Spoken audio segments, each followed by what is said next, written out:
Nianze kwa kujitambulisha. Kwanza kabisa mimi sio mwanasiasa. Yaani sijaja hapa kwa niaba ya chama chochote. Zaidi ya kiongozi wa dini ni mzalendo wa taifa langu na pia mdau mkubwa katika masuala ya amani na utulivu wa nchi.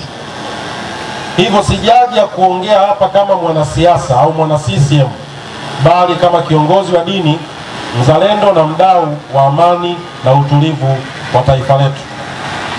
Na nitakayoongea hapa ninayasema kwa moyo safi kabisa, sio kwa kujipendekeza ili kupata uteuzi au kupata cheo, na wala sijatumwa na kiongozi yoyote wa serikali, bali ni kwa sababu ya mapenzi yangu tu kwa taifa langu na serikali yangu ya Jamhuri ya Muungano wa Tanzania inayoongozwa na rais wetu Daktari Mama Samia Suluhu Hassan. Nayasema haya kwa sababu kumezuka kundi la vijana wa kizazi kipya walioajiriwa kutokana mitandaoni, ambao wao wanakusudia kuwatisha na kuwadhoofisha watu wanaomuunga mkono Mheshimiwa Rais Samia Suluhu Hassan kwa kuwaita chawa.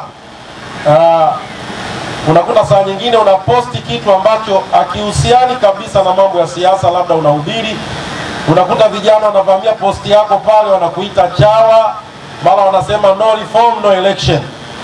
Sasa nimetangulia kuongea hayo ili wasije wakasema bwana kuna nabii amekuja kujipendekeza. No, sifanyi hivi kwa ajili ya chama, nafanya kwa ajili ya taifa langu.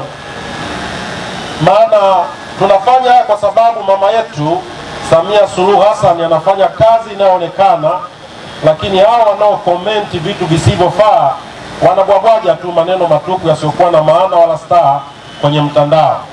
Na swali kuu la kujiuliza, sisi tunaoongelea mama Samia vizuri na kuiongelea serikali vizuri, kama wanatuita chawa, je, wao wanaongelea vizuri vyama vyao na viongozi wa vyama vyao wanaepuka vipi kuwa chawa wa upande wao?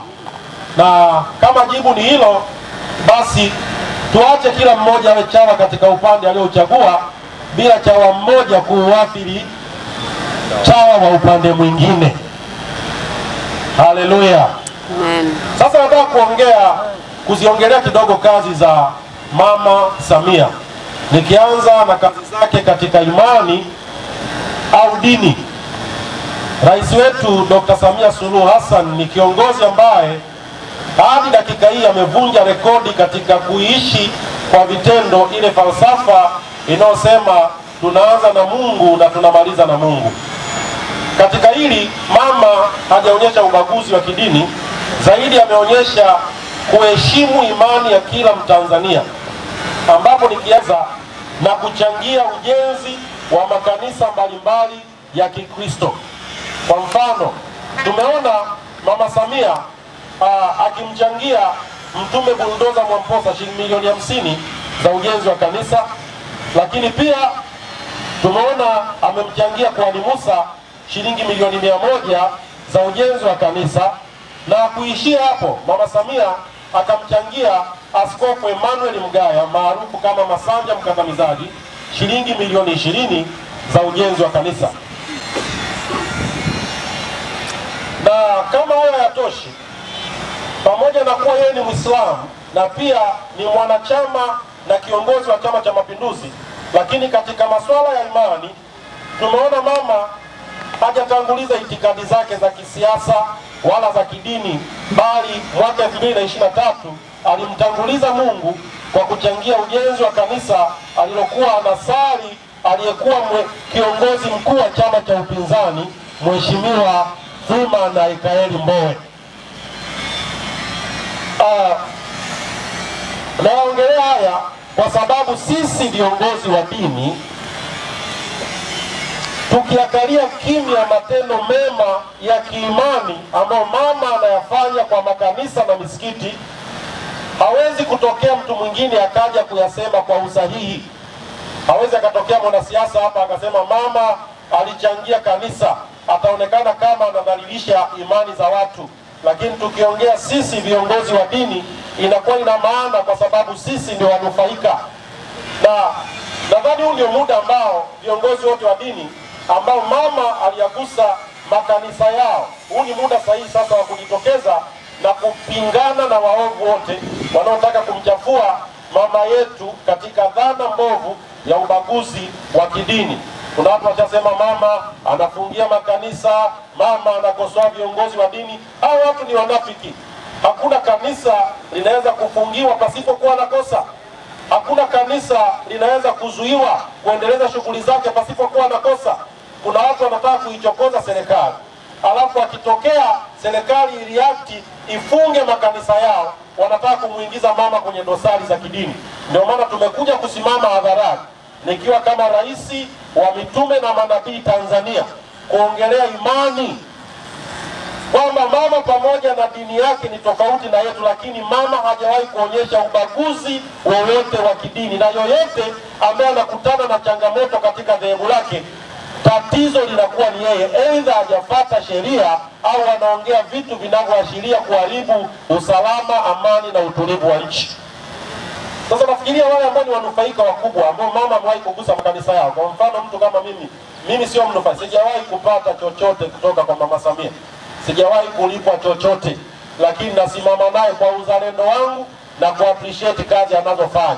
Sasa nitoe rai kwa wale ambao mama amegusa maisha yao. Ni makanisa mengi, hapo nimetaja machache. Muda kama huu ambao viongozi wa dini wanaingia na kumletea vurugu na kutaka kumchafua na kumchonganisha na wananchi, wajitokeze na kumtetea mama, kwa sababu mama ameonyesha anaheshimu imani za watu. Nakumbuka mwaka 2023 Nabii Suguye alifungiwa kanisa lake, na aliyekuja kusaidia kanisa la Nabii Suguye kufunguliwa ni Rais Dr. Samia Suluhu Hassan. Tusiposema haya ndio atajitokeza watu kama wale kina mjomba kaka ambao walidiriki kumkashifu Rais Samia kuwa sadaka zake ni hongo kwa makanisa na maaskofu. Naomba nirudie hapo. Viongozi wa dini tusipojitokeza na kuyasema haya, tutafungua mlango kwa wale akina mjomba kaka ambao wenyewe walijitokeza hadharani na kumkashifu rais kwamba sadaka anazozitoa kwenye makanisa ni hongo anazitoa kwa maaskofu ili kuwafumba mdomo. Na mjomba kaka alivyosema hayo alidhania kwamba yuko sawa, na kumbe kwa maneno yake hayo alikuwa anamkosea hadi Mwenyezi Mungu. Maana maandiko yanasema kwenye kitabu cha Samueli wa kwanza sura ya 2 mstari wa 17, dhambi yao wale vijana ilikuwa kubwa sana machoni pa Bwana, kwa maana hao watu waliidharau sadaka ya Bwana. Kudharau sadaka ni dhambi, na sio dhambi tu, bali ni dhambi kubwa mbele za Mungu. Hivyo anayedharau sadaka kama yule mjomba kaka anakuwa amemdharau Mungu na anapigwa na Mungu mwenyewe. Leo Tanzania wanaweza akaaminishwa mama anaminya demokrasia, anawapa watu kesi ya uhaini. Kumbe hayo waliokamatwa ni Mungu anawapiga kwa sababu ya kudharau sadaka ambayo rais ametoa kwenye makanisa na kuiita hongo. Sadaka ya dharuri wala haitukani. Naomba niongee sasa upande wa pili ambao utakuwa ni upande wangu wa kumalizia hiki ninachokisema, upande wa demokrasia. Tukija katika swala la demokrasia, tukija katika swala la demokrasia ambalo kwa leo ndio hitimisho la swala langu la mwisho kabisa katika kulizungumzia hapa. Nyie wenyewe wa Tanzania ambao mtaangalia kwenye mitandao, taangalia kwenye TV na mlioko hapa, mnajua kwamba tangu mwaka 2015 hadi mwaka 2020 serikali ya awamu ya 5 ilizuia mikutano ya hadhara ya kisiasa, na Rais Magufuli alikataa kabisa watu kufanya siasa za hadhara, mikutano ya kisiasa. Akataka watu tujikite katika kufanya kazi. Bunge likawa halirushwi live, haliendi mubashara, na kilio kikubwa cha wapinzani kikawa ni kudai haki zao za kikatiba, ikiwa ni pamoja na kufanya mikutano ya hadhara, uhuru wa kujieleza, bunge kurushwa live na kadhalika. Tunakumbuka mwaka 2021 Baada ya mama kuingia madarakani, akaja na kitu kinachoitwa 4R za mama, yani reconciliation, ambayo ni maridhiano, resilience, ustahimilivu, reforms, mabadiliko, na rebuilding, yani kujenga upya. Lengo la Mama Samia likiwa ni kuwaondoa wapinzani kwenye maumivu yote waliopitia na kuwafungulia mlango wa maongezi ili kulileta taifa pamoja na kuijenga nchi yetu pamoja. Nyewe wenyewe ni mashahidi, kwa mara ya kwanza katika historia ya taifa letu la Tanzania, tarehe 24 Januari 2024, chama kikuu cha upinzani Chadema walipewa ruhusa ya kuandamana kutokea Mbezi ya Kimara hadi Posta kwenye ofisi za UN, huku wakilindwa na jeshi letu la polisi, ambapo hii ilikuwa ni moja ya juhudi za 4R za mama katika kuijenga nchi. Na kama hiyo haitoshi, tarehe 8 Machi 2023 Rais Samia alikubali kuwa mgeni rasmi kwenye mkutano wa wamama wa Chadema, kuonyesha juhudi za mama katika kutekeleza 4R zake. Mama alipoingia madarakani, kuna watu kama yule kijana anaitwa Mdude Nyang'ari ambao walikuwa ni wafungwa wa kisiasa katika uongozi wa awamu ya 5, lakini mama akatekeleza 4R zake, akasababisha waachiliwe kutoka gerezani, ingawa bado alipotoka gerezani aliishia kumtishia mama na kumwambia kwamba ule wembe aliyomnyolea Magufuli ndio wembe huo atamnyolea mama, na mama akakaa kimya kwa sababu alikuwa anatekeleza 4R ya reconciliation, ustahimilivu, pia kuvumiliana na kuchukuliana, na alijua kwamba demokrasia ni gharama. Bado mama amepambania maslahi ya wafanyakazi kwa kupandisha mishahara yao, ambapo hivi sasa kima cha chini cha mshahara wa mfanyakazi ni shilingi 500,000. Mama anajitahidi, mama anafanya kazi kwa weledi, hivyo tumuunge mkono juhudi anazozifanya. Mimi nadhani haya ni machache, na tuna haja ya kumpongeza sana mama, pia kumuunga mkono ili 2025 Oktoba aweze kushinda na kuendelea kuijenga nchi hadi 2030. Sasa haya hotuba yangu niweke pembeni, nifafanue kidogo. Vijana mpo? Vijana mpo? Oktoba 2025 mwaka huu tuhakikishe tunamuunga mkono mama, kwa sababu hatuwezi tukawaacha viongozi wakuu kama vile baba yetu wa taifa Mwalimu Nyerere aliongoza taifa kwa miaka 25, akaja hayati Al-Hassan Mwinyi akaongoza miaka 10, akaja hayati Benjamin Mkapa akaongoza miaka 10, akaja mzee Mrisho Kikwete ameongoza miaka 10, amekuja mzee wetu Magufuli Chuma ameongoza kwa miaka yake 5. Awamu ya pili ameanza mwaka wa kwanza, Mungu akamchukua, ndio mama akampokea.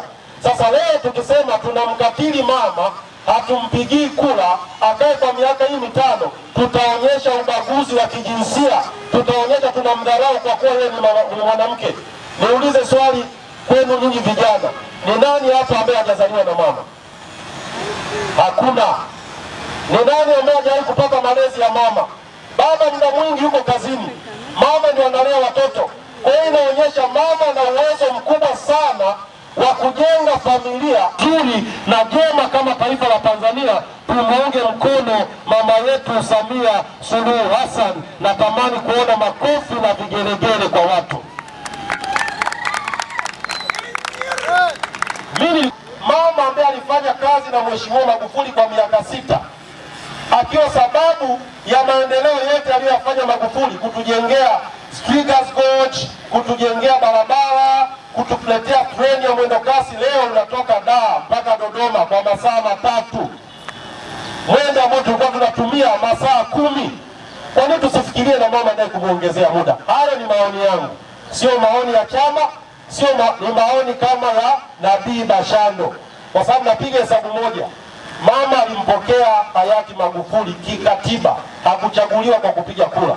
Ina maana katiba ilimweka pale asimamie mambo yaliyosalia ya Mheshimiwa Magufuli kwa miaka hii iliyobakia. Ndio anaimalizia. Kwa tukiingia Oktoba baada ya uchaguzi ndio mama anaanza awamu yake. Kwa mimi natamani angepewa miaka mingine 10 ili aendelee kufanya maajabu na kazi nzuri anayoifanya hapa Tanzania. Najua watu wataandika no reform, no election. Reform haipo, election itakuwepo. Na baada ya mama kushinda ameahidi ataisimamia katiba. Unajua mimi hapa nataka niwatoe hofu wa Tanzania. Nataka niwatoe hofu moja. Kuna watu wanaogopa hata kumposti rais wao kwenye mitandao. Wanasema tukimposti watu wa upande wa pili kina mjomba kaka watatutukana, watasema no reform, no election. Mjomba kaka akija na timu yake akasema no reform, no election, na wewe mwambie Oktoba tunatiki. Hizo ni hoja za kisiasa. Msiogope kumuongelea vizuri mama yetu sehemu yoyote na wakati wowote. Lakini kitu kikubwa ambacho naweza nikakizungumza kwenu vijana wenzangu, tujiepushe na vurugu. Nchi yetu ilipata uhuru bila kumwaga damu. Na hata kama itakuja kutokea mabadiliko ya kisiasa, tutakuja kupata mabadiliko ya kiongozi mwingine pasipo kumwaga damu. Watanzania desturi yetu sio kupigana. Mmeweza kuona hapa juzi kuna Wakenya walikuja wanaharakati kutoka Kenya. Yule anaitwa Mwangwi wakakamatwa, wakazuiwa, wakarudishwa nyumbani kwao Kenya, na yule mwingine anatokea Uganda. Na kuna yule mama mwingine mweusi hivi tumefanana kidogo ingawa mimi nimeng'ang'aa, Martha Karua, waliozuiwa airport. Wale ni watu ambao wameanzisha kitu kinaitwa Gen Z pale Kenya. Vijana wamekuwa wakaidi, wanavamia bunge, wanachoma moto magari, nchi haitawaliki. Sasa ule uovu wao na ubadhirifu wao na kukosa adabu kwao walitaka kuuleta hapa Tanzania.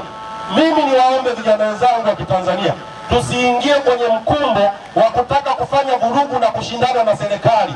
Hatuna tamaduni hiyo. Nchi yetu ilipata uhuru bila kumwaga damu, na mabadiliko yote yatafanyika pasipo kumwaga damu. Na mama amejipambanua atakaposhinda 2025, na nikiwa kama nabii nasema lazima ashinde.